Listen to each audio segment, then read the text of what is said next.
함께 나눌 말씀 시편 55편 12절부터 17절까지 말씀입니다. 시편 55편 12절부터 17절까지 말씀입니다. 함께 봉독하도록 하겠습니다. 나를 책망하는 자는 원수가 아니라 원수일진데 내가 참았으리라. 나를 대하여 자기를 높이는 자는 나를 자가 아니라 미워하는 자일진데 내가 그를 피하여 숨었으리라. 그는 곧 너로다. 나의 동료, 나의 친구요, 나의 가까운 친우로다. 우리가 같이 재미있게 의논하며 무리와 함께하여 하나님의 집 안에서 다녔도다. 사망이 갑자기 그들에게 임하여 산채로 수월에 내려갈지어다. 이는 악독이 그들의 거처에 있고 그들 가운데 있음이로다. 나는 하나님께 부르짖으리니 여호와께서 나를 구원하시리로다. 저녁과 아침과 정오에 내가 근신하여 탄식하리니 여호와께서 내 소리를 들으시리로다. 아멘. 나이를 먹어갈수록 한 가지 깨닫는 사실이 있습니다. 그것은 나와 상관없는 일이다라고 했던 일들이 곧 나에게 그리고 내 주변에 펼쳐지는 그러한 사실입니다. 특히 그 일이 고난이나 또 시련과 관련된 일이라면 그런 고난과 시련을 우리 인생에서 피할 수 없다는 사실을 또 우리는 알게 됩니다. 실로 우리의 삶에는 다양한 형태의 고난과 시련을 마주하게 됩니다. 오늘 본문에서도 특별히 그러한 고난에 관하여, 특히 배신에 관하여 말씀하고 있습니다. 세상을 살면서 믿었던 사람들에게 배신을 당하는 것은 일반적인 경험이라고 하기는 어렵습니다. 어쩌면 대부분의 사람들은 그러한 일을 겪지 않고 지나갈지도 모릅니다. 하지만 그러한 일을 내가 겪지 않는다고 해서 이 모든 일이 나에게 결코 일어나지 않을 것이다 라고 우리는 단언할 수 없습니다.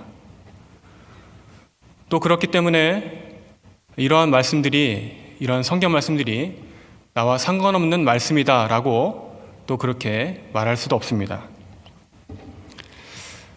사실 이러한 고난과 시련이라는 것은 내가 원하지 않는다고 해서 또 내가 막을 수 있다고 해서 오지 않거나 막을 수 있는 성질의 것이 아닙니다. 나와 상관없는 일이다 라고 했던 것이 언제든지 곧 나의 일이 될 수도 있기 때문입니다. 그러므로 우리는 이러한 마치 나와 상관없는 것처럼 보이는 이러한 성경 말씀을 대할 때에도 이러한 고난이 나에게 찾아올 때 내가 어떻게 해야 할지를 성경을 통하여 그 원리를 발견하고 또 어떻게 그것을 시련을 이겨내야 할지 우리는 교훈을 얻어야 할 필요가 있습니다. 그래서 막상 그러한 고난을 당하게 되면 그때 가서 우리가 대처하면 되지라고 생각할 수 있지만 실제로는 경험적으로 우리가 아는 것처럼 거의 불가능할 것입니다. 정말 그러한 시련을 당하면 그 무거운 그런 고난을 당하면 대부분 사람들은 기도할 힘도 잃게 되고 성경 말씀을 찾아볼 그런 생각도 하지 못하기 때문입니다. 그러므로 가장 지혜로운 방법은 그러한 고난이 다가오기 전에 미리미리 그 방법을 내가 깨닫고 대비해 두는 것입니다. 미리 준비하는 사람이 지혜로운 사람입니다. 마치 재난 상황에 대비해서 우리가 미리 훈련을 받고 또 전쟁에 대비해서 그런 훈련을 받는 것처럼 우리 신앙에 그러한 시련이 찾아오기 전에 미리 그러한 방법들이 우리 안에, 우리 머릿속에, 우리 마음속에 그 길이 있어야 할 것입니다. 그래야만 우리가 그런 막상 시련을 당할 때에 하나님이 나를 미워해서 지금 나를 이렇게 하시는 거구나, 또는 하나님이 나를 버리셨구나 라고 지레 짐작하거나 단념하지 않을 수 있습니다. 그럼 오늘 본문에서 다윗은 어떤 배신을 겪었고 또 그것을 어떻게 지금 해결하고 있을까요? 본문 12절에 보시면 이렇게 말씀합니다. 나를 책망하는 자는 원수가 아니라 원수일진데 내가 참았으리라 라고 말하고 있습니다. 이게 무슨 말인가 라고 할 텐데 이것을 사실 한번 끊어서 읽어야 합니다. 나를 책망하는 자는 원수가 아니라 원수일진데 내가 참았으리라 라고 이렇게 끊어야 합니다. 그러니까 이 말은 나를 비난하는 자는 원수가 아니다, 아니었다. 그래서 차라리 이 사람이 내 원수였다면 내가 그의 비난을 이해하고 내가 견딜 수 있었을 것이다 라는 그런 말입니다. 뒤이어서 하는 말도 같은 말입니다. 나를 대하여 자기를 높이는 자는 나를 미워하는 자가 아니다라는 거죠. 미워하는 자일진데 내가 그를 피하여 숨었으리라라고 말합니다. 그는 나를 미워하는 자가 아니었다. 처음부터 나를 미워했던 사람이라면 차라리 내가 그를 피해서 만나지도 않았고 숨어만 있었으면 됐었을 것이다 라고 말하는 것입니다. 이러한 다윗의 말을 종합해 보면 지금 그에게 가장 큰 시련을 안겨주는 사람의 정체가 나타납니다. 그는 원수가 아닙니다. 처음부터 미워하는 사람도 아닙니다. 오히려 그는 친구였고 사랑하는 사람 중에 한 사람이었습니다. 그래서 13절에 다윗은 이렇게 그에 대하여 탄식합니다. 그는 곧 너로다. 너의 동료 나의 친구요 나의 가까운 친우로다. 마치 로마의 황제였던 시저가 가장 친한 친구였던 브루투스에게 배신당하고 넘어져 라고 얘기했던 것처럼 다윗은 나의 동료 친구였던 내가 어떻게 나에게 이럴 수 있느냐라고 탄식하는 것입니다. 이 사람이 누구인지 정확히 우리는 알 수는 없습니다. 하지만 이러한 얘기들을 종합해 보면 또 특히 14절에 있는 말씀처럼 그 내용들을 보게 되면 늘 함께 있었던 사람, 같이 재미있게 의논하며 무리와 함께하며 하나님의 집안에 있었던 사람입니다. 지금 다윗을 배반한 그 사람은 함께 두터운 우정을 나누었고 또 서로 함께 사람들과 함께 다니며 그 모든 일을 함께 했을 만큼 친밀했던 사람입니다. 하나님의 집을 함께 출입할 만큼 깊은 우정과 공감대가 형성되어 있었던 사람입니다. 그런데 지금 다윗은 그런 사람에게 배신을 당한 것입니다. 가장 믿었던 사람에게 그야말로 뒤통수를 맞고 처절한 배신감과 분노로 인해 고통스러워합니다. 믿었던 그 사람이 나를 배신한 그 사실로 인해서 낙심하였고 아파하고 고통스러워합니다. 차라리 네가 처음부터 나의 원수였다면, 차라리 네가 처음부터 나를 괴롭게 하는 그 사람이었다면 견딜 수 있었을 텐데, 가장 가까웠고 가장 친했고 믿었고 신뢰했던 네가 배신하였구나 라고 이렇게 탄식하고 있습니다. 여러분은 어떠신가요? 우리의 삶에는 이런 사람이 없었을까요? 이런 일이 과연 벌어지지 않겠다고 장담할 수 있을까요? 지금 옆에 앉아있는 분들은 정말 믿을 만한 사람들인가요? 적어도 교회에 다니고 함께 지체라면 우리는 믿어야 합니다. 우리는 서로 배신하지 않을 것이라고 틀림없이 믿어야 할 것입니다. 아니, 사실은 그렇게 믿고 싶은 것입니다. 그러나 분명한 것은 우리가 교회 문을 나가는 순간 정말로 믿을 사람이 없다는 것을 우리는 알게 될 것입니다. 그야말로 우리는 아무도 믿을 수 없는 그런 세상을 살아가고 있습니다. 교회들 가운데서도 이런 일이 벌어지고 또 우리가 사는 세상 가운데서도 크고 작은 배신들이 벌어집니다. 어찌 보면 이러한 배신은 매우 흔한 일 중에 하나입니다. 내가 가장 믿었던 사람들에게 사기를 당하고 가족들에게 배신을 당하고 버림을 당하고 뒤통수를 맞고 그렇게 고통스러워하고 그렇게 절망하는 것이 우리의 삶이며 우리의 인생입니다. 그래서 우리는 서로를 의심하고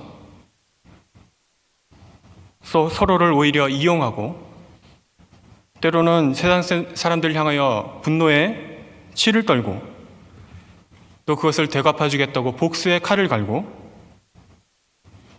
그 안갚음하는 일에 그 인생의 전부를 걸기도 하고 평생을 그 일 때문에 지우지 못한 그 상처로 남아서 괴로워하는 것입니다.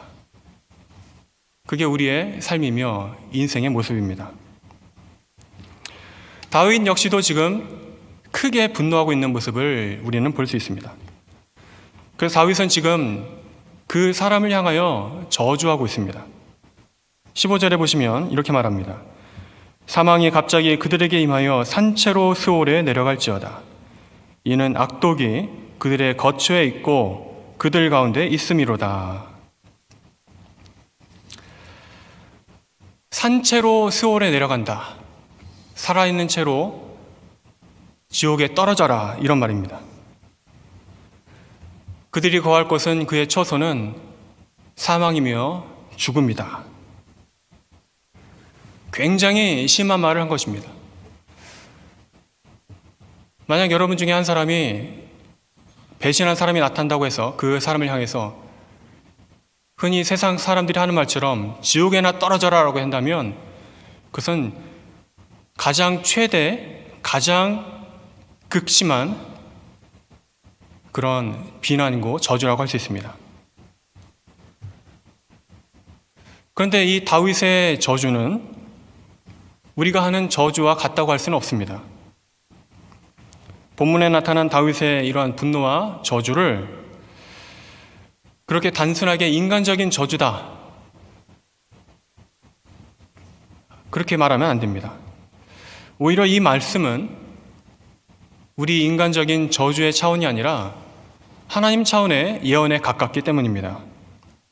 다시 말하면 다윗은 지금 그저 인간적인 저주에 치밀어서 그렇게 악담을 하고 있는 것이 결코 아닙니다. 사도행전 22장 3절에 보면 베드로는 다윗을 가리켜 선지자라고 했습니다. 그것은 그 당시 사람들이 다윗을 그냥 왕이다라고 생각했던 것이 아니라 그를 하나님의 사람 또는 메시아의 대리자 또는 메시아 또는 예언자, 선지자라고 그렇게 생각했다는 뜻입니다. 그러므로 지금 말하고 있는 그의 하나님을 향한 분노나 하나님을 향한 그의 찬양은 그냥 인간적인 단순한 저주와 찬양이 아니라 성령에 감동되어지고 충만하여진 그러한 계시로서 지금 우리들에게 제시되어 있는 것입니다. 그러면 우리가 다윗처럼 하겠다라고 하면서 우리의 배신자들을 향해서 지옥에나 떨어져라 라고 말한다면 그것은 말 그대로 입술로 범죄하는 것입니다. 우리가 그렇게 말한다면 그것은 그저 인간적인 저주이지만 다윗이 지금 이렇게 말한 것은 말 그대로 성경의 계시로서 하나님의 말씀으로 영감된 말씀으로 기록된 것입니다. 즉 정리하면 다윗의 이러한 분노와 저주의 말씀은 메시지는 하나님 나라를 향한 선포이자 예언으로 주어진 것입니다. 하나님 나라를 상급으로 받을 수 없는 악인들을 향한 그러한 그들의 결말과 그들의 최후를 보여주는 그러한 말씀입니다. 악인들은 항상 하나님을 향하여 매사에 두려워하지도 않고 또 의인을 핍박하고 박해하는 그런 일들을 일삼고 있는데, 그러한 악인들을 향하여 그 악으로부터, 죄악으로부터 돌이키지 않고 회개하지 않는다면 결국 그들의 결론은 수월이고 지옥이다, 저주의 삶이 예비되어 있다라고 교훈하는 것입니다.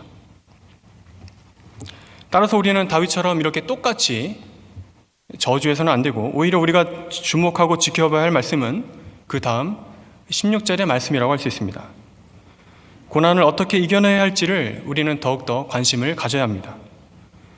즉 다윗이 가장 그 마음에서 외치고 있으며 또 우리 가운데 가장 우리에게 와닿고 교훈되어야 할 말씀은 16절 말씀입니다. 나는 하나님께 부르짖으리니 여호와께서 나를 구원하시리로다. 나는 하나님께 부르짖는 것이다. 하나님께 부르짖을 것이다. 이 모든 고통과 시련에서 나를 구원해 주실 분은 칼과 창이나 복수의 방법이 아니라 오직 하나님 한 분이시다. 세상을 향해서, 그러한 배신자들 향해서 우리가 어떻게 할 것인가? 하나님께 나아가며 하나님께 부르짖어야 한다는 것입니다. 인간적인 복수의 칼을 갈 것이 아니라 하나님께서 그들을 심판하시고 그 모든 문제로부터 나를 구원해 주시기를 믿고 간구해야 한다는 것입니다. 로마서 12장 19절의 말씀과 또 히브리서 10장 30절에 똑같이 인용되어져 있는 말씀처럼 원수 갚는 것이 내게 있으니 내가 갚으리라 하신 바와 같이 우리는 주께 맡겨야 합니다. 그리하여 이러한 모든 고통을 주 하나님께서 갚아주시고 그 고통에서 나를 건져주실 것을 믿으며 그 구원을 바라고 소망해야 한다는 것입니다. 22절에도 내 짐을 여호와께 맡기라고 지금 말씀하고 있습니다. 하나님께 맡기면 그가 너를 붙드시고 의인의 요동함을 허락하지 않는다라고 말씀하고 있습니다. 지진 해일의 경보가 뜰 때에 가장 최선의 방법이 무엇이겠습니까? 그것은 밀려오는 쓰나미에 맞서서 파도를 타면서 싸우는 것이 최선이 아닙니다. 높은 곳으로 도망가거나 지정된 피난처로 피하는 것이 가장 최선의 방법입니다. 그래야 구원을 얻습니다.